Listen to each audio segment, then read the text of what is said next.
beri baan meesha Belgiika yani nin ku arkay cajiib leh oo maqribi asalkiisu yahay laakiin dee dadka meesha ku dhashay dhulkuu fiiriyaa meel kale ma fiiriyo marar baan isu raacnayo waan u fiirsadayo waxaan dhulka ahayn ma fiirinayo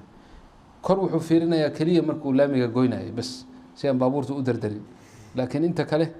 hoos buu fiirinaya korba ma fiirinayo sheekuu sheegay marka sheeko cajiib leh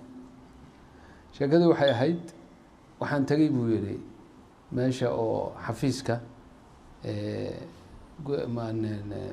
xafiiska laga qaato warqadda caddaynaysa qofku inuunan xaas lahayn xaas buu guursaday wuxuu rabaa inuu keeno inuu guursaduu rabaa marka waxaa la yidhi warqad keen caddaynaysa inaadan naag qabin yani hadda ka hor waa jira sooma qanuunka halkaa marka xafiiska wuxuu yidhi banaanka fura furiinka keen waaya marka wuxuu yidhi warqadda marka xafiiska nagaa ka wada shaqaynaya kullu waa naago waana wada gizaas wuxuu ka sameysay